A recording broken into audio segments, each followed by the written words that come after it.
Dimples. Madalas po nating ituring ang ating mga ina bilang ilaw ng tahanan. Pero sa kaso po ng maraming ina, lalo na sa mga single moms, nagsisilbi silang haligi at pader na tumataguyod ng kanilang tahanan. Ganyan po ilarawan ang super nanay ng isang anak na ating pong letter sender ngayong umaga. Ang sabi niya, "Dear Dimples, ako po si Luna, 25 years old, mula sa Olongapo. Bunso po ako sa 5 magkakapatid. Maaga pong nawala ang aming papa dahil sa malubhang sakit. Sa murang edad po ay naging saksi ako sa katatagan ng aking mama dahil nakita ko kung paano niya kami itaguyod na mag-isa.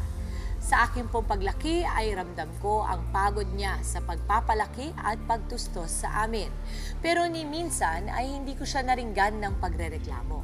Sa aking munting paraan ay nais kong maiparamdam sa kanya kung gaano ko siya na-appreciate sa lahat ng ginawa niya.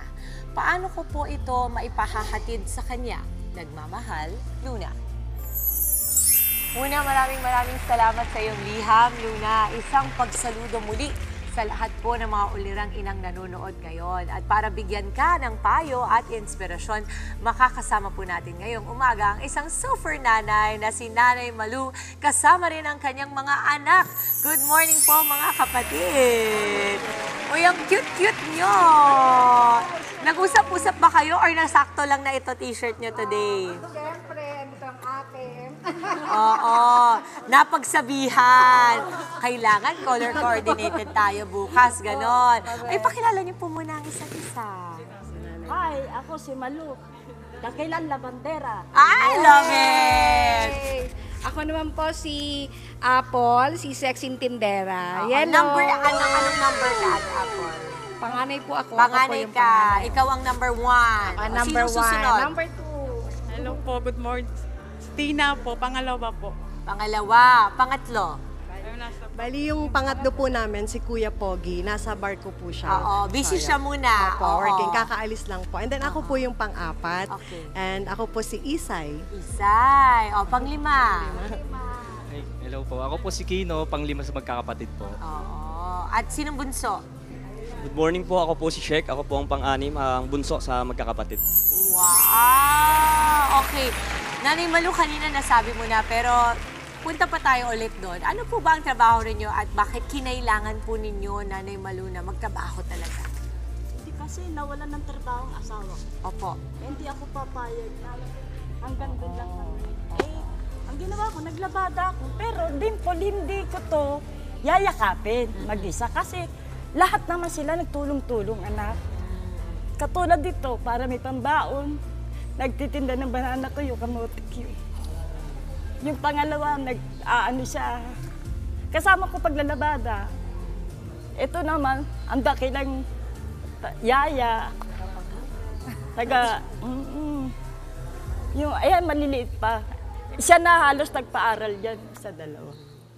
I think naiintindihan kita, Nanay Malu, pagka kaya siya naiiyak kasi iba yung nanay pagka nakikita mo mga anak mo, tinutulungan ka, ha? Oo. Hindi kasi yan, ako naniniwala kung hindi obligasyon ng anak na tumulong sa magulang. Hindi ako naniniwala sa ganyan. Ang anak dapat mabigyan ng choice kung gusto niyang tumulong sa kanyang magulang, kung nararamdaman niya na, ay, tatanaw ako ng utang na loob sa magulang ko, pero hindi dapat nanggagaling sa magulang na kailangan tanawin mo ang utang na loob. Anong nararamdaman niyo pag naririnig niyo si Nanay Malu na very proud siya sa lahat ng naitulong niyo sa inyong mga pamilya? Ginagawa kasi naman namin to, hindi lang kasi kami mga anak, kasi mahal namin siya. Mahal namin ang mga magulang namin. At bilang isang panganay, pag alam kong pag mahal mo mga magulang mo, down yon sa mga kapatid mo. Kaya gano'n ko sila kamahal.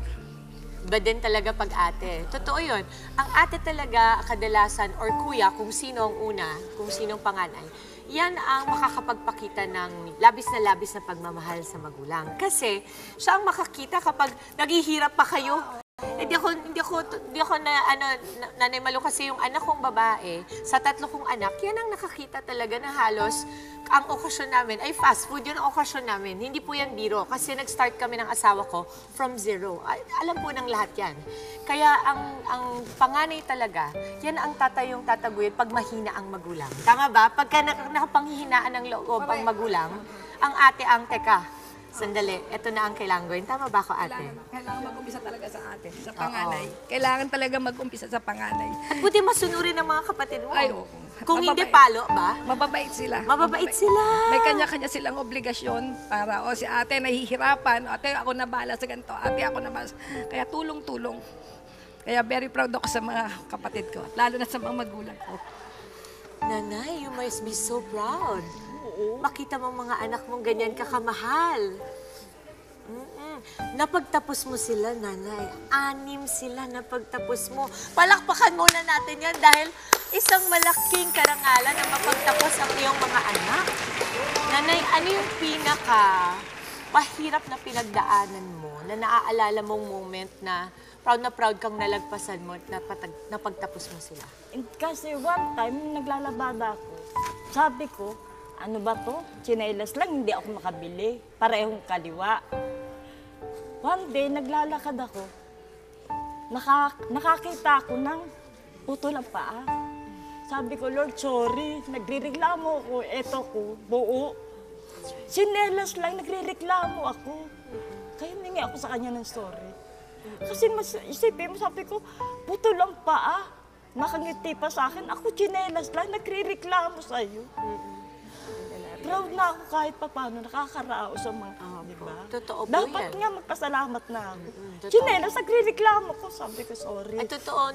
Naku, Nanay Malu, talagang appear tayo. Alam mo ba sa umaga, pag gigising ako, inisip ko talaga, ay, pagod na pagod ako. Parang naisip ko, ako naman ay buo. Diba? I always say that, na parang yung tao na marunong magpasalamat sa mga biyayang meron ka. Minsan kasi bilang tao, pag nakakakita ka na iba, natural sa atin na, bakit sila may ganun? Bakit sila may ganun? Pero nakakalimutan natin na sa pagtingin natin sa labas, hindi natin nakikita kung anong meron tayo. Pero Nanay Malu, ang yaman-yaman mo. Ikaw ang pinakamayaman sa lahat. Tingnan mo naman ang mga anak mo. Mahal na mahal ka nila. Ano pang mga pangarap mo para sa kanila? Wala na, alam mo anak ako, okay na ako eh.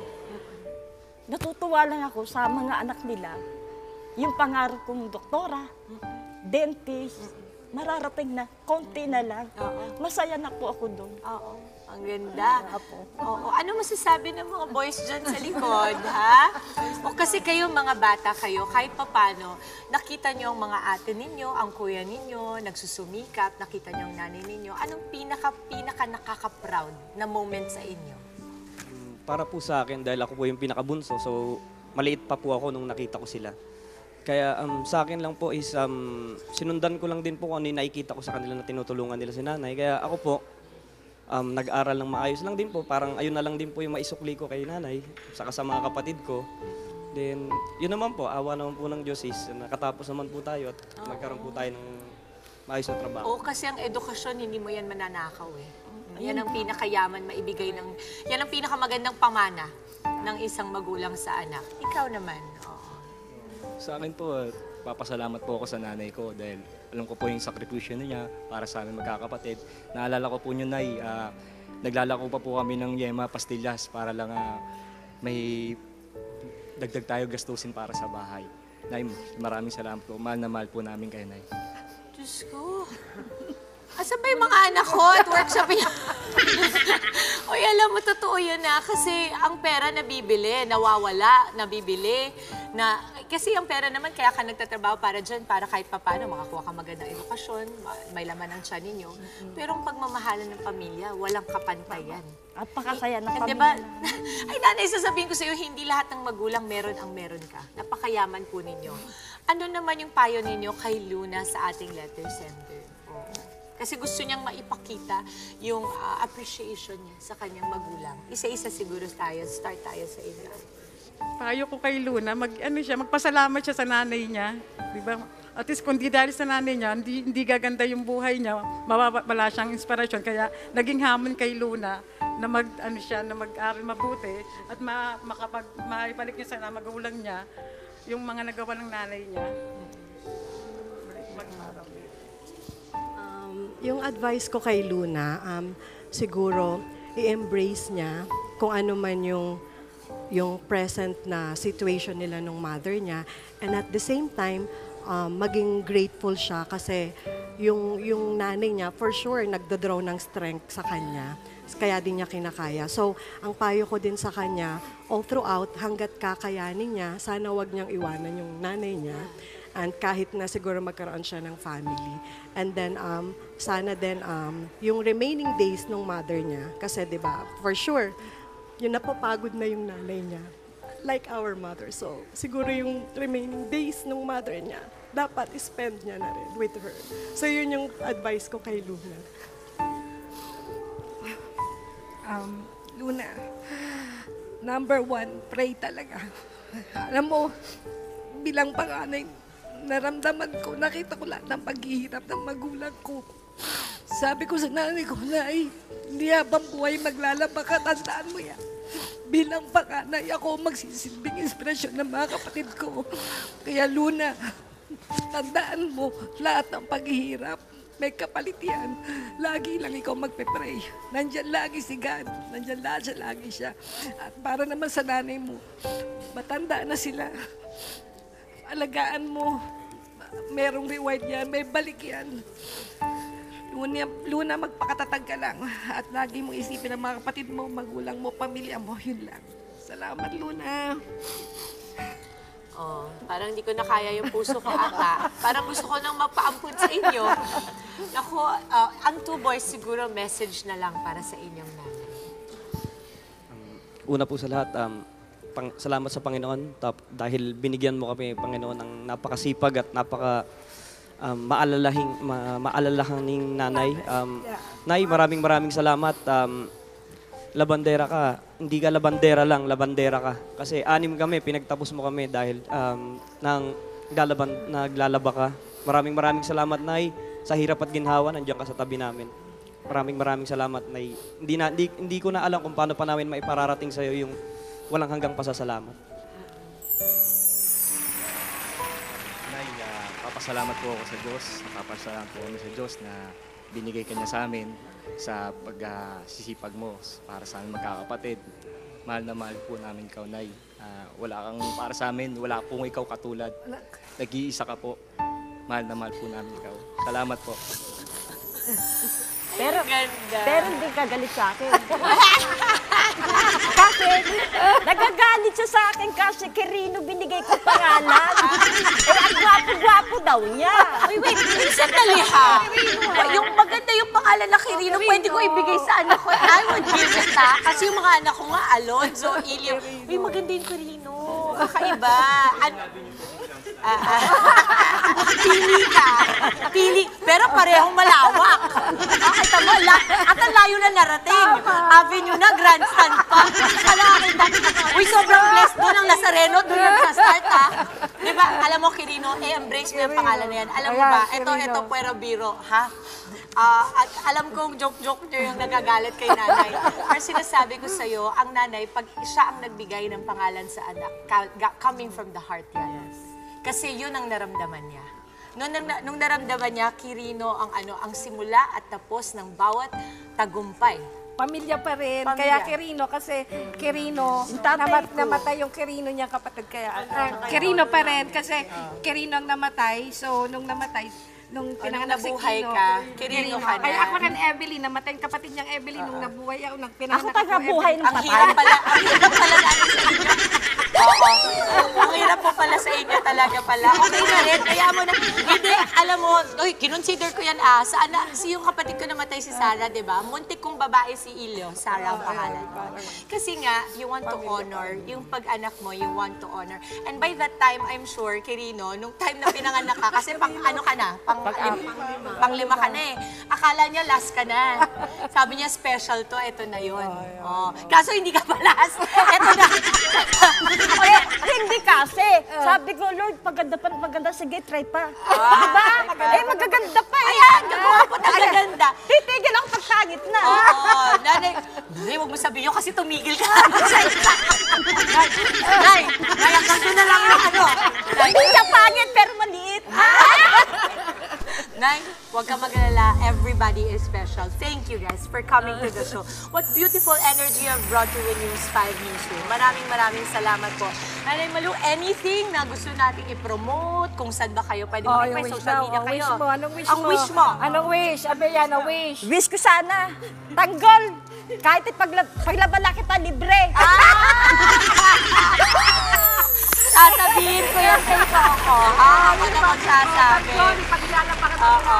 for free. Maraming salamat, Nanay Malu. Everybody, thank you so much. And what blessing. Thank you for blessing everybody, lahat ng mga nanonood ng Good Morning Kapatid ngayon. Nanay, thank you, ha? Nag-enjoy ka Promote ko ba? lang Sobrang yung ano na-enjoy ko po. Pwede Ay, yes po. promote ko yung Apos branded stuff. Oo. Tapos Sexy Tindera. Tsaka yung mga boss ko. Boss ko, Resty, Monchi, at tsaka Dudes. Yung promise ko sa inyo yan. Salamat. Thank you. Salamat! Maraming salamat po, Nanay Malu at sa buong pamilya nila. Thank you po sa inyo. Abangan pa ang mga susunod pang kwento ng inspirasyon, pangarap at laban sa buhay. Dito lang po sa Dear Dimples. Mga kapatid, Dimples Romana po, kumpletuhin ang inyong umaga ng mga kwentong puno ng inspirasyon. Salubungin po ang bawat araw ng may ngiti at pag-asa. Kaya't mag-subscribe na po at mag-follow na sa aming social media pages ng News 5.